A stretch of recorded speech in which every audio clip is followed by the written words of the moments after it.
Talking hockey with Mike Johnson, who only has one throw pillow with him on this particular segment. Mike, we're going to get to those Carey Price comments in just a minute. But first, how about those Toronto Maple Leafs sweeping the three-game set with the Edmonton Oilers in dominant fashion, outscoring them by a 13-1 margin? Very simply, Mike, how did this happen? Well, we knew they could score goals, Jay, but really what was most impressive about this three-game series with Edmonton was the defense. The fact that they shut down what was the highest scoring team in the NHL with two of the best offensive players and kept them to just one goal in the third game of a series, which they swept. And it was all about time or space. Even the best players in the world, they want their time and space to create, to find open ice, to generate speed, to see plays cleanly.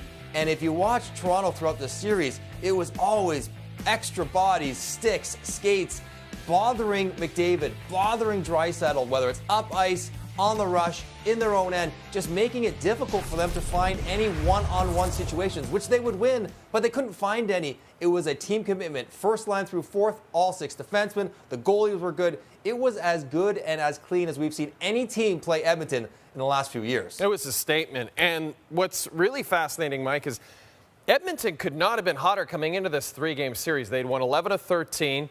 A lot of people, and especially a lot of people in Oilers Nation, saw this as a measuring stick where they stood in the division. Has your opinion of the Oilers changed after what you saw against the Leafs?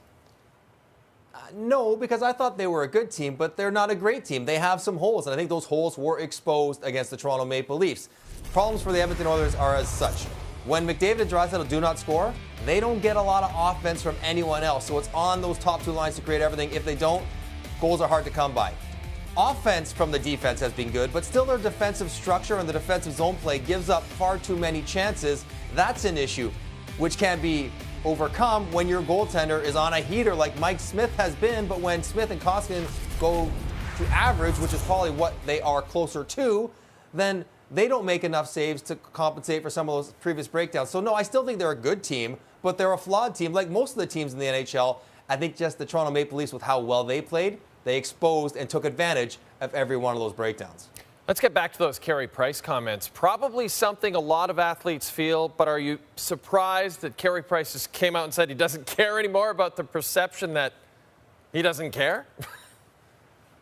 No, I mean, it's a strong statement, but Carey Price, I think, has grown into a very strong voice, and he has the stature in this market and in his career to say stuff like that and not have it really bother the fans or bother the organization. I think a lot of players would like to embrace that, not care what the fans think, not care or pretend to hear what the media says about you, not care if you are being criticized for your play and just focus on what you're trying to do. Now, it's way easier said than done, because even Carey Price, by acknowledging he doesn't care, is acknowledging he kind of does care and he does hear it. So trying to silence those critics, trying to ignore them would probably be healthy for a lot of us that play professional sports. But in Montreal, unless he starts winning, it's going to be really hard for him to do.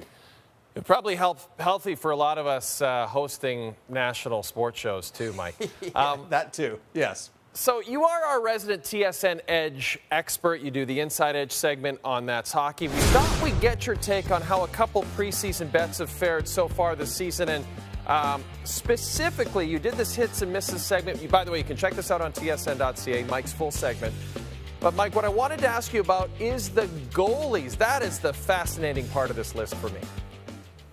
It is. And well, one, Vasilevsky, he was the favorite before the season started, and he's a runaway favorite now. Nobody can score on him. He's on a 3-game shutout streak. Brian Boucher somewhere right now is saying, come on now, somebody score on him. My record's in jeopardy. But beyond that, Marc-Andre Fleury, who was supposed to be a backup, who Vegas wanted to trade, who they were not sure they wanted to be part of their team because the salary was too big, has vaulted into the second best odds to win the Vezina, Jay. I mean, it's amazing what he has done. Robin Lehner got hurt, and so Marc-Andre Fleury got to take the net. He's played spectacularly well, and he'll keep the net because Vegas has shown one thing. They're all about winning. They're not worried about loyalty or contracts or what have you done for me previously. It's what you're doing for me now. And if Fleury keeps winning, he's going to keep staying in the net. And that's a pretty good team, so he's going to pile up a lot of wins. It would not surprise me if he is a finalist for this award, although I still think it's Vasilevsky's to win. I think, Mike, to sum up this segment, when you talk about someone who didn't care, who kept saying he didn't care, I think of Phil Kessel. So maybe maybe all of us just need to be a little bit more like Phil going forward.